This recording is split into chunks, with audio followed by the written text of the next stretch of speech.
Okay, so I've done 5 rows of blue and now I want to switch to another color, so I'm just going to untie my thread and I'm going to snip it, leaving a small tail.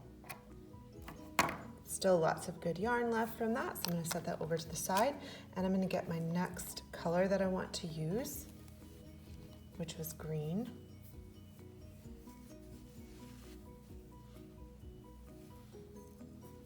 And I'm going to do the same thing I did before, thread my needle, fold it over, pinch it, push it through the eye, tie it to the eye. You know I never like for you guys to do that when we're sewing, but weaving is different because we're not trying to pull it through a piece of cloth, so that knot won't get stuck on anything. Okay, so now we're ready to start off with a new color. This row ended on an under, so my next row will start on an over.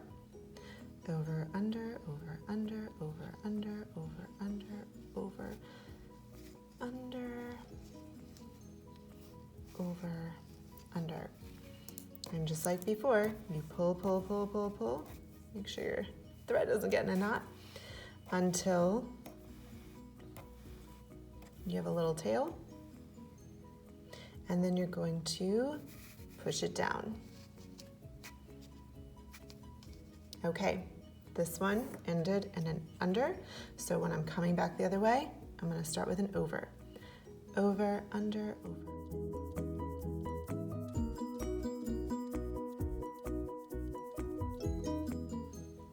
And then I'm just going to pull, pull, pull. Pull, pull, pull until it is snug but not tight. Remember, you never want to pull so tight that you're making your warp strings get sucked in. So I'll loosen that up slightly and then slide it down with my fingers. And you can choose if you want to make a pattern. I did 5 rows of blue, and then if I want a thin stripe of green, maybe I do just 2 stripes of green or 3 stripes of green. I'm going to do a small row of green, so I'm going to go back. I ended on over, so I'm going to go, or sorry, I ended on an under, so I'm going to go over, over, under, over, under, over, under, over, under. Okay, so pull, pull, pull, pull, pull. I think I like the way this is looking, of a larger row of blue and then a thin row of green. But I mean, you're your own artist, so you pick what kind of pattern you want to have on yours.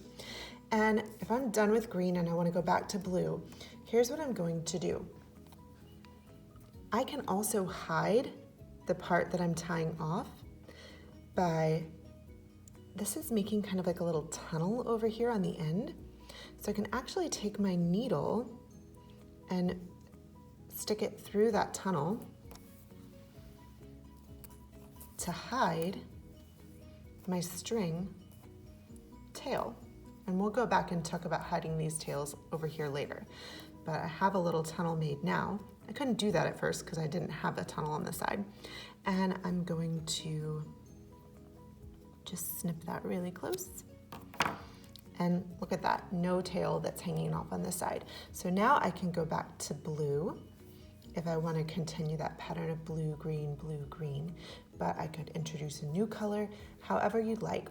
So your goal for today is to get some rows of basic stitches, of basic weaving over under complete, but you don't want to go all the way up. Don't go past the halfway point because you are going to have the chance to learn some other techniques, some more advanced weaving skills in the lesson for tomorrow.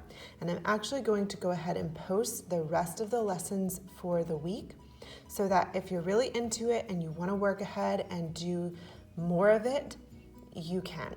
That way you'll know what to do if you really want to spend some more time weaving today.